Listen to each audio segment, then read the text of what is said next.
Yes, shall we start? Let them join, let them come whenever they want, because we cannot wait. How did you join for the previous class then, for DSP class? From email itself, ma'am. Then why link will not be sent using the same link only you are going to join? The link, if it is scheduled, it will be from 8:45 to 12:45. You need to use the same link. There will be no separate links for each and every course. Link will be common. Anyways, okay, we shall start off. Let them come and join. Yeah. So far we have been discussing.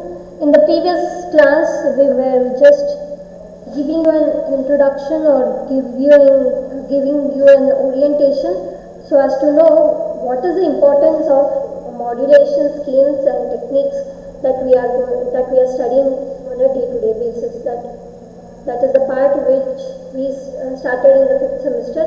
So we are trying to get to know what is the main importance of the modulation schemes that we have been discussing so far. I hope, I'm sure, during the survey, I hope you might have put your sincere effort to understand the type of modulation schemes that you could see which are put to use under different technologies. What is the common type of modulation technique that is used? Can you tell me? So yesterday you might have submitted the assignments, right? Out of those, just let me know what was the common type of modulation technique that was used. FSK, QSK. Pardon me? FSK, ma'am. FSK? Yes, ma'am. FSK was used. Ma'am, Gaussian frequency minimum shifting. Minimum shift keying is different. Ma'am, Gaussian shift keying. Gaussian minimum shift keying, GMSK, that is. Gaussian minimum shift keying, that is GMSK. Okay? I am asking you the common ones. QAM. Okay. QAM. What was the basic QAM they started with?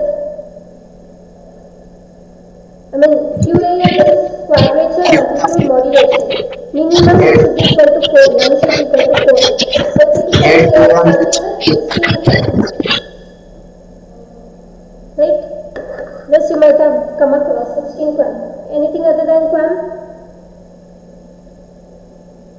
Anything other than QAM?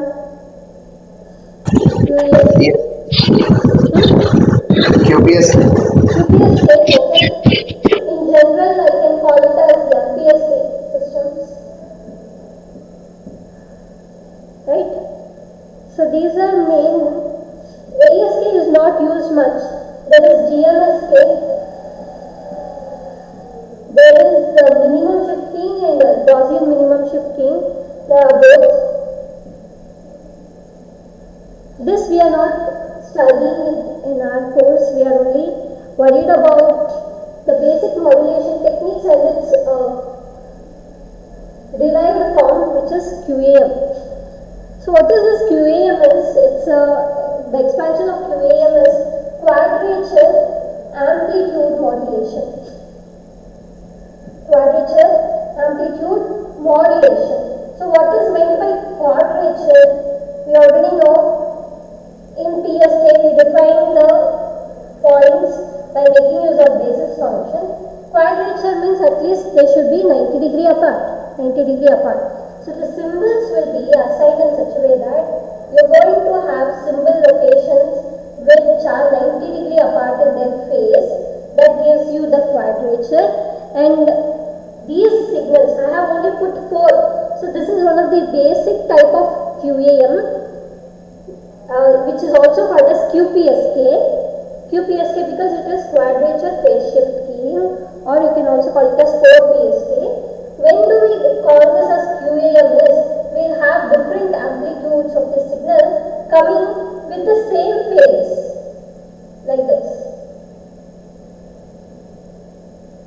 We will have scenarios where the signals are in quadrature with each other but with different amplitudes. This is the basic set of QAM where we are going to make use of 16 QAM. This is 16 QAM constellation.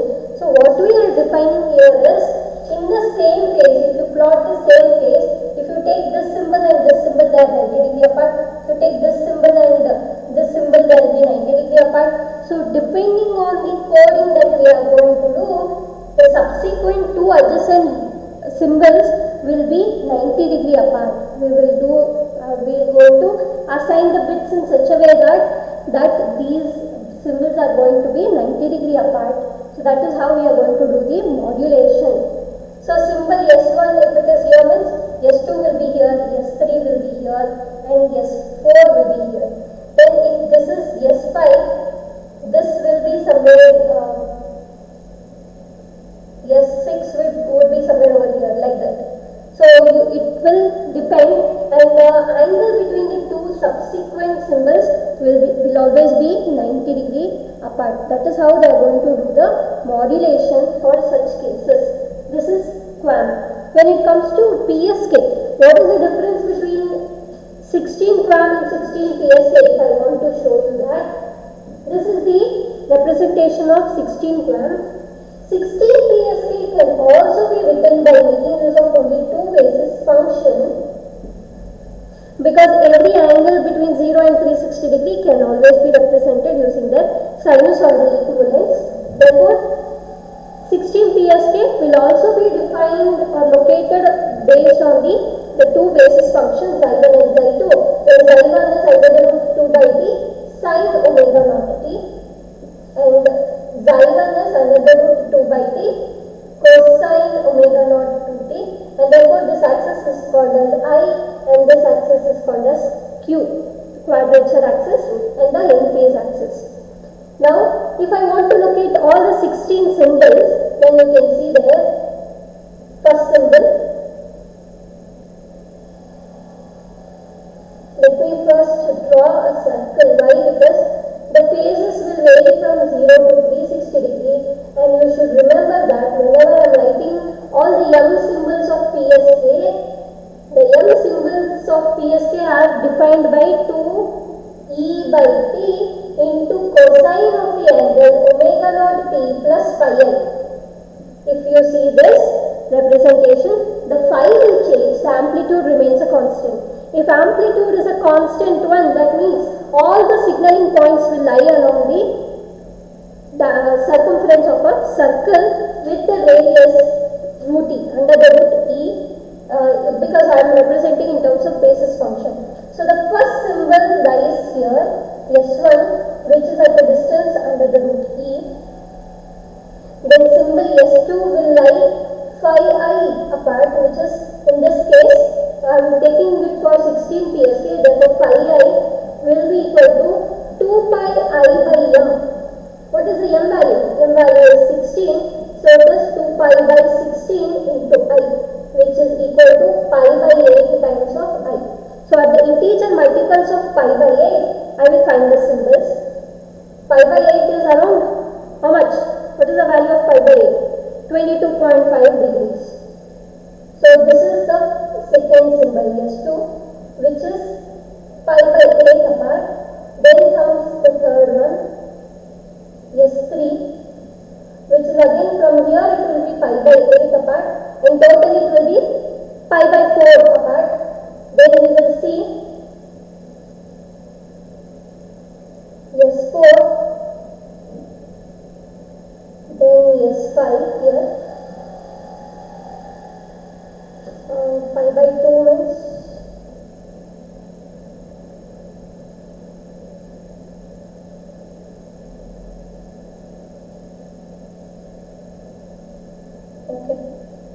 pi by 2 means should be around 4. So this is 1, 2, 3, 4. Okay, sorry, this is S4. There will be only 4 here. This is S4, and S5 will be somewhere over here. S6, S6, S7, S8.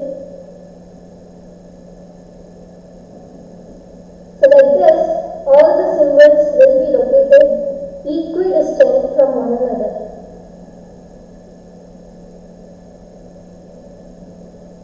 All the 16 symbols will be on the equal phase from one another. That you need to remember. So this is the difference between the PSK and QAM. You can see what is the difference here. Here all the symbols will have the same amplitude, but they will be located on a different phase, and each symbol will have the common amplitude from the origin, which is under the root E, whereas here the symbols will be located on different phases and different amplitudes. So this is in order to define which one of these two modulation techniques are more efficient and more easier to approach is whenever we take QPSK, which is or MPSK, if we take 16 PSK only for example, here we have totally 16 symbols coming into picture. Whenever I want to differentiate between S4 and S3, the decision boundary that I need to take is more here. Why? Because depending on how many ever phases that I define here, I need to at least cut it into diametrically opposite points. At least I will require at least 8 lines in order to differentiate all the symbols over here. Okay, or minimum at least 8 I will require. Like this is 1, 2, 3, 4, 5, 6, then we have 7 and 8. The axis itself will be 8 and 9. So there will be many decision boundaries which are going to segregate each and every symbols. This is a very tedious task. Why I tell you? Totally there are 16. So as we know, there are two types of receivers. One is the coherent receiver and the other one is a non-coherent receiver. Now if I want to tell what is the difference between coherent and non-coherent, we should remember that the coherent detection will always mean that whenever we say the coherence, it is always with respect to the receiver and it is with respect to the carrier. So what is meant by coherent detection? Coherent detection is a method where it exactly uses the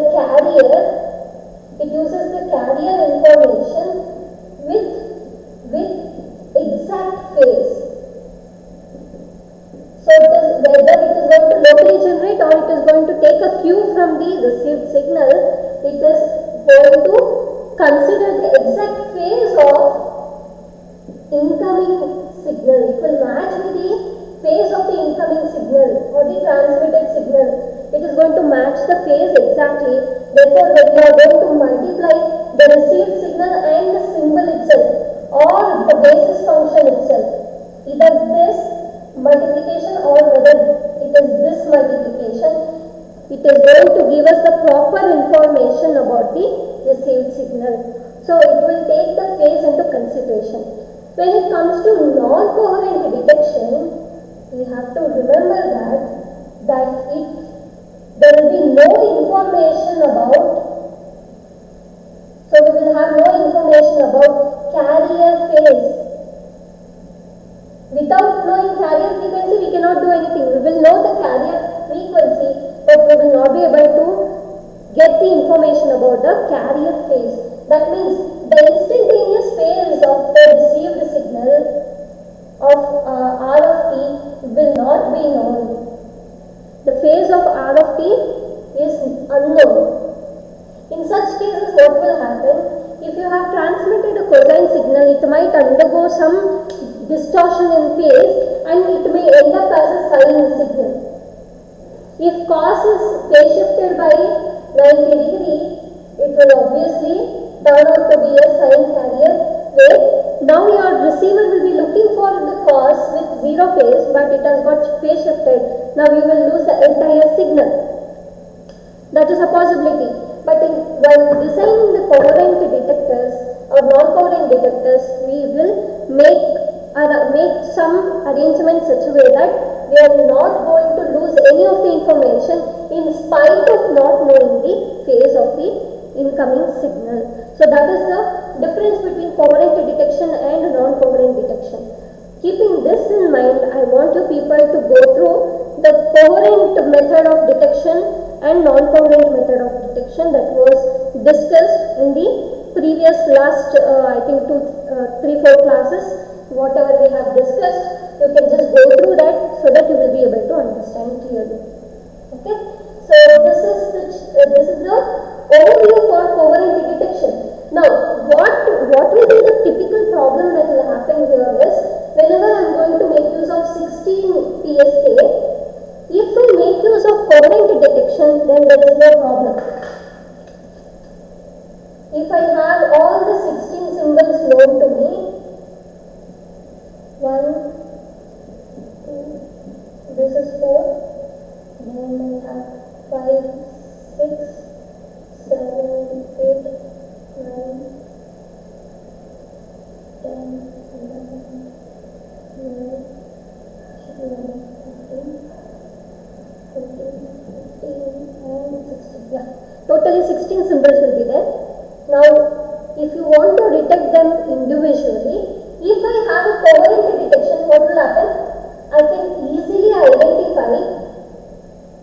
If I have coherent detection, what I will do, I am going to compare this each and every transmitted symbol with respect to the exact phase. Okay, so or I am just going to compare it with the phase of the basis function, which is basis of the phases of the basis functions xi1 and xi2, and I am going to find out what is the phase difference between this basis function and the received vector. That I can do when I have the correct information about the coherent detection. What if the received signal itself has a phase distortion? If it is a non-coherent detection, there comes the problem, where if I do not get the phase information exactly, if this was supposed to be the signal, if it turned out to be something else, then there lies the problem that I will not be able to identify the symbol exactly. So these cases of 16 PSK will have a tremendous difficulty in fixing up the decision boundary and also to identify the instantaneous phase of the information signal. So 16 PSK is quite a sensitive modulation technique. When we go for higher and higher m values of PSK, then I should be able to distinguish between the two adjacent symbols which will be of same amplitude but different in phase. But the phase will be the very critical parameter which you need to take care of. But when it comes to here, when we go with 16 gram, the advantage is that I can zero down on the decision boundary very easily. I already know all my signals either lie on each one of the quadrants. So first and the foremost thing that I need to know is to which group of symbols my received signal belong to. If I get to know using the two decision boundaries corresponding to xi2 and xi1, if I decide that my symbol lies in this fourth quadrant, then I have to just figure out what is the amplitude of the signal. Then I will be able to easily identify. Or you can find out what is the ordered pair, that is x comma y. If you find out the location of x comma y or the magnitude of x comma y, then you can easily identify which one of the four symbols was actually transmitted.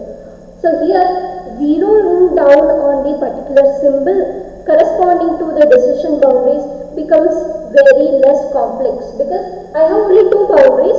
Once I fix up the boundaries, I will get to know to which group it belongs to, and then I can identify which is the ordered pair corresponding to that particular symbol based on its amplitude. So this is how the QAM will be more advantageous when compared to the MPSK signals. So this is why in most of the scenarios, even in your cellular communication, if you look at the physical layer specifications for cellular phones, there will be MCS called as modulation coding scheme. Depending on the received signal strength of your cell phone, the modulation schemes will change. So the typical modulation schemes that they use is 256 QAM. They are going to make use of 512 QAM. Currently they are talking about 1 1024 QAM. That means there will be 1024 symbols in the QAM architecture, which means I am sending 10 bits per symbol period. I am almost transmitting 10 bits per symbol. Currently, why we need to send 10 bits per symbol? Whenever the signal strength is too good and the channel is too good, it can carry more information. So I can send up to 10 bits, means by sending more bits with the same time duration, I will increase the data rate. Because my target in 5G is to achieve around 100 Mbps, or we talk in terms of 1 Gbps rather. I want to achieve this data rate in the cellular architecture. So to achieve that, they are going with higher modulation techniques which can transmit more bits within the same symbol duration. Currently they are able to, where they are going to send only 7 bits or 6 bits, they are able to send now almost up to 10 bits. So whatever might be the value of M in QAM, every QAM signal or every QAM modulation will be taking the IQ plot in this manner only. There will be Q, there will be I, all the 512 symbols or 1024 symbols will be located in the 4 quadrants like this. So whatever it might be, it might look too complex for you, but for the modulator and the demodulator that are practically realized, it will become easier for it to express all the symbols like this in a QAM architecture. Of course, I have not written the number properly. Like this, whatever might be the value of the QAM, whether it is 256 QAM, 512 QAM or 1024 QAM, the IQ plot will look like this only, always. Okay, so this is the basic advantage. Thereby, this gives us more advantage because the decision boundaries are very simple. It is I-axis and Q-axis. Once I decide the quadrant, I need to only find out what is the I value, what is the Q value in this quadrant. If that I know, I can zero down on which symbol was actually transmitted. I hope now you are clear about what is meant by coherent and non-coherent and how to plot the IQ plots. I hope it is very clear enough. So next week we are going to have quiz, the first quiz. So first quiz will be on, let me make it on Tuesday or Thursday, which date you want. It is 6th or either 8th. Whichever is convenient for you, we will do it on that. Has anyone announced for the quiz so far? Guys, please respond. Has anyone announced the quiz? No, ma'am. No, okay. So we will have the quiz on Thursday. Thursday, we will have the quiz for DC. If anybody else announces the quiz, do let them know that you are going to have quiz of DC on Thursday. So there is no change on that date. Okay. So now we will continue with the unit 2, where we are going to discuss about the architectures or the modulators which are used in the real-time scenarios or real-time systems, where how to design a modulator and a demodulator for such IQ, using the IQ representation. So we are going to make use of a concept called as complex envelope. Where have you come across this term? If you have done a labio, if you have done the experiment thoroughly, if you remember, the output of ASK modulator was always a complex envelope or the complex waveform. So why it is called as complex waveform is, this complex envelope, naturally, whenever I am transmitting the signal across a channel, it should always be a real signal. I can only transmit a real signal in a real channel. Okay, so a modulated signal will always be the real part of the complex entity called g of t into e to the power j omega naught t, where g of t will be forming the complex envelope. G of t is called as complex envelope, which consists of, since it's a complex entity, I can write this as in the form of xt into j times yt, and e to the power j omega naught, we know it is complex representation for the carrier signal.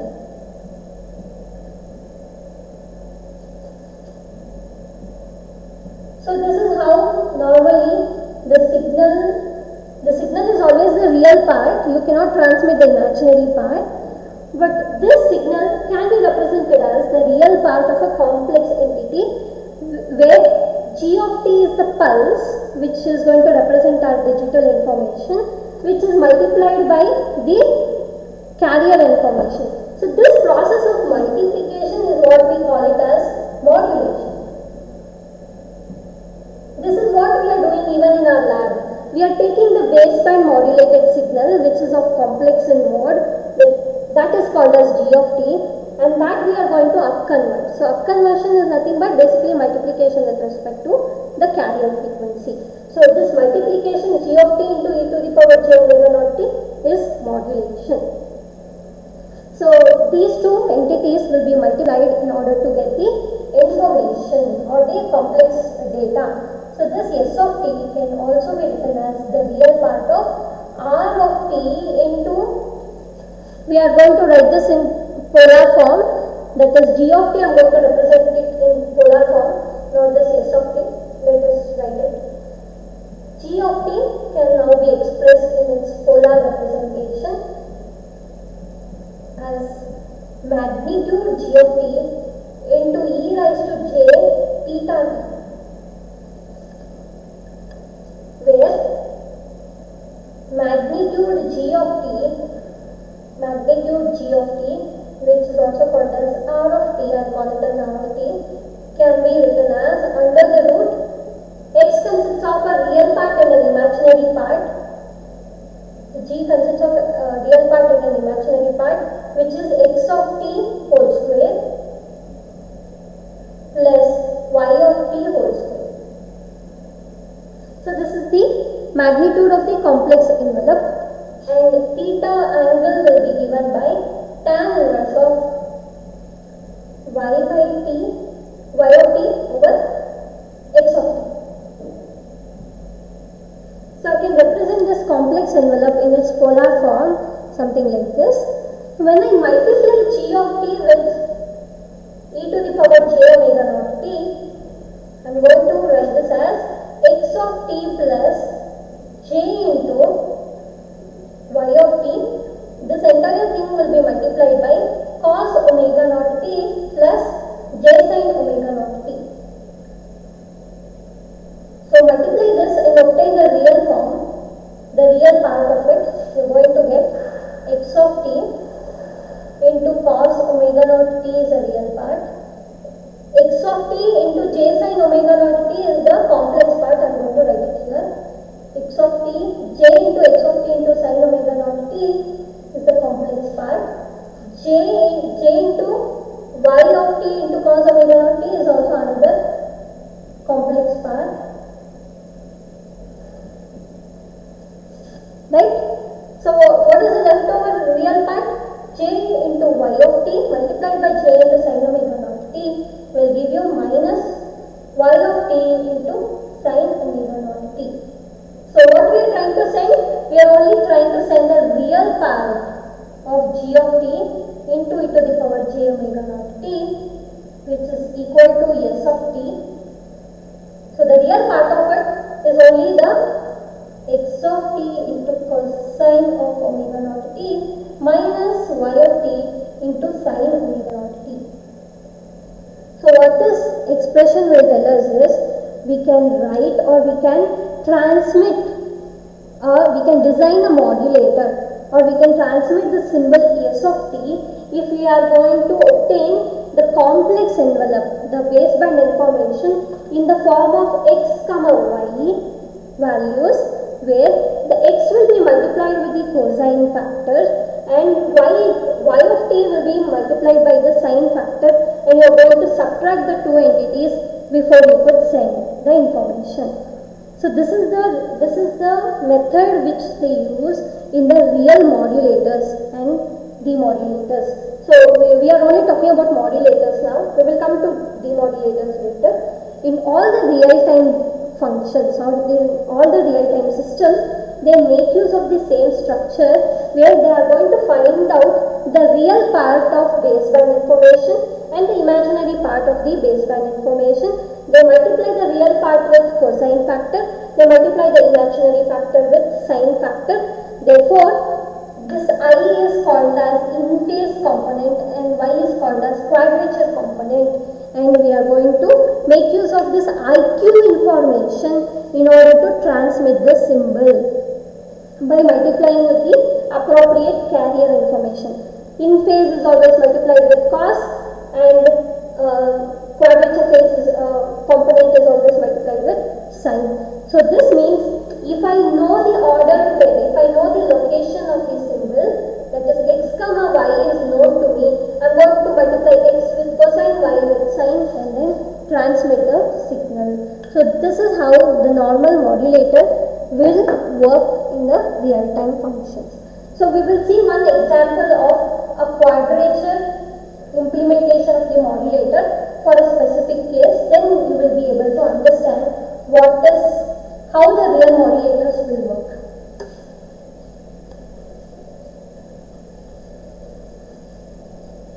So I am taking a very typical example here.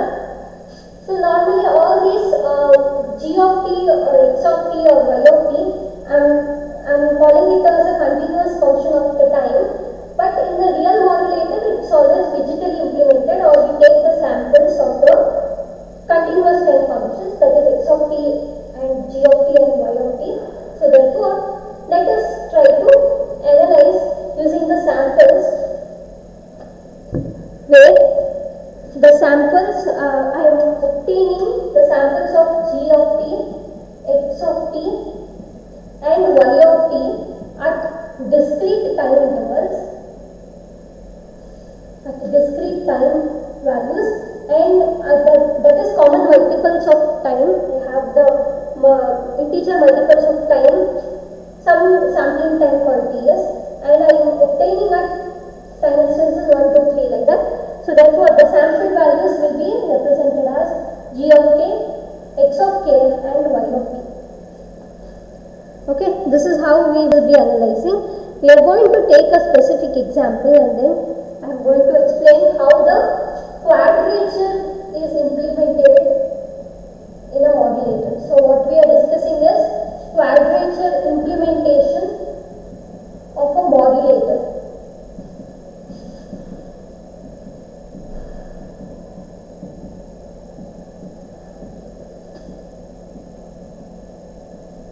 So in this, I am going to take a specific example. I will take the amplitudes of x of k and y of k to be equal to 0.707 times of a. There is some amplitude, I am just going to take 0.707 times of a. Now if I want to represent g of k, it is a complex envelope, always written in terms of xk plus j by k.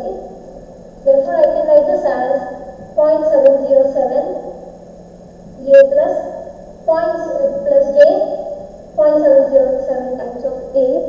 So this is what will be done. Once I do this, what did I mention? How to transmit the symbol here? I am going to have a pulse of x with an amplitude 0.707 times of a, and I will have another pulse with the same amplitude 0.707 times of a. This I call it as x of k and this I call it as y of k. I will be putting this pulse or sending this pulse into a modulator or multiplier first channel will be multiplied with cosine carrier, second signal will be multiplied with sine carrier, sine omega naught t. Then the obtained output will be sent into a summing operation where I am going to add the first signal, subtract the second signal. Whatever the output that I am going to get, this is my transmitting or symbol waveform that I am going to send it in a final form. So this is the normal method, theoretical method that we are going to use. Now let us see how this actually works and how we are going to send the symbol, how it looks like, that we will see. So S of t, using the same analogy of multiplying and all, sorry, let this be as it is. If you want to copy, you can copy this and write it on the other side. So this is cos omega naught t. So writing it in S of t, the real part where I expanded before, I can write this as 0.707 times of A into cosine omega naught t minus 0.707 times of A into sine omega naught t. So this is how we are going to represent. I am taking a very typical example, I mean a very specific example. So I can write this as, if you see here, I can represent this S of t in a single waveform only. So there are two methods to do that. If my reference signal is cosine omega naught t, then cosine value, then I am going to express S of t as a function of cosine. Some angle will be there and some amplitude will be there. So what I do, I will express this 0.707 and this minus 0.707 in terms of cosine function. How to do so? How to do that? I will write the first part, I will take A as common. I will write the positive 707 as cosine of the angle pi by 4 into cos omega naught t minus sine pi by 4 into sine omega naught t. Can I write it like this?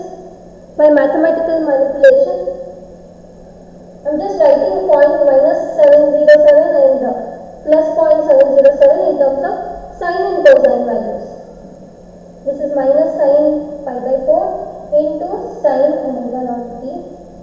So this is of the form cos A cos B multiplied minus sin A sin B.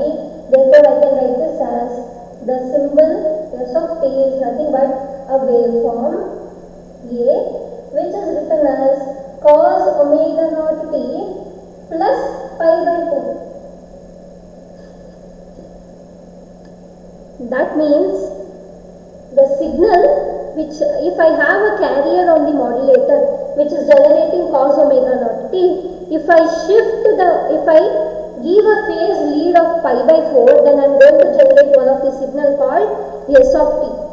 That means I have to do, this is the representation of the one of the phases of your PSK symbol. You can say this is one of the symbol from a QPSK or one of the symbol from some other MPSK value. So if you are keeping the reference as the in-phase carrier, then you can write the symbol as the phase shifted version of your basis function. So this is the symbol representation.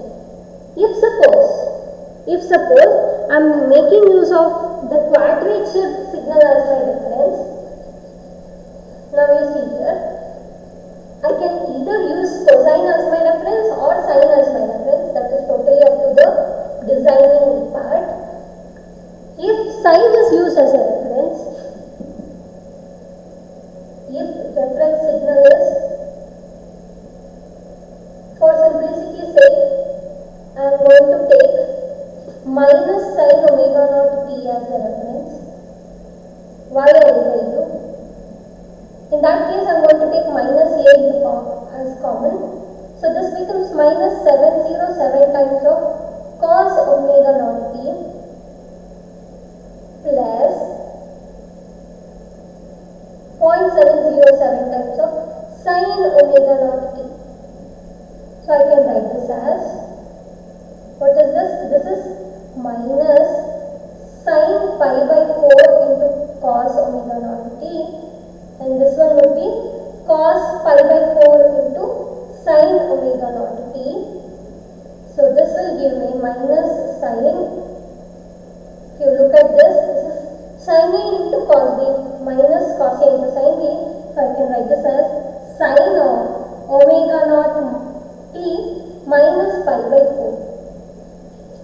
That means the symbol that I am transmitting with respect to sin omega naught t, with respect to minus sin omega naught t, it is having a phase lag of pi by 4. Like this I can represent all possible signals with respect to, if I know the x and y value, I can write it like this, or if I know this value, I can arrive at x value and y value, and thereby I can represent it in IQ format.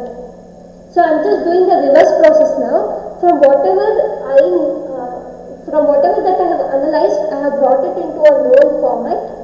Usually we will know this format and then we will go back to x comma y representation. So this is the method that is normally used in the modulator. So I hope this is clear so far. If you have any doubts, you can ask. Is it fine? Yes, ma'am. Yeah, okay. So all these phase lead and phase lag signals can be represented in terms of x comma y based on our reference signal. If you are going to keep cosine of omega naught t as a reference, then it will be represented differently, and the same signal, if the reference is changed, then it will be represented differently. So depending on the modulator's reference signal, I can represent the symbols using that. So this is the method that they use for realizing a real-time modulator in real-time systems. So here I am going to stop it at this stage. In the next class we are going to look at the differential 8 PSK modulator, how it is going to work.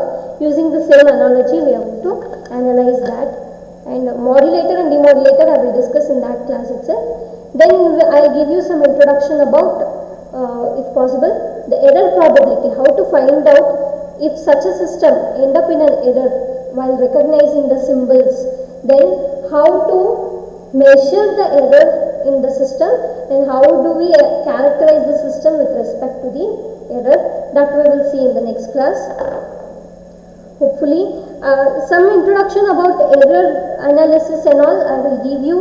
I will send a video on that. Please look at the video and come for the Tuesday's class, so that it will be easier for you people to understand anything which cannot be covered in the 45 minutes of the class. Okay. So whatever the Thursday's quiz that I have said, it will not be during the class hours, because it is difficult for me to give up the class and then conduct the quiz. If it is like that, if anyhow it is going to be online quiz, if you don't want it during the class hours, at least do let me know. I can fix it up after 5 o'clock also, but let the date be on Thursday. Okay, don't change the date, but you can let me know in which hour of the day you are convenient, and then you can tell me. I will not spare the class, because class is very much necessary now, so I am not going to spare my class and then conduct the quiz, because this is not an offline quiz, this is an online quiz. So make sure that you give me the time, or else I will fix up the time and I'll let you know. You can write the quiz then. Okay. So I am going to stop at this stage.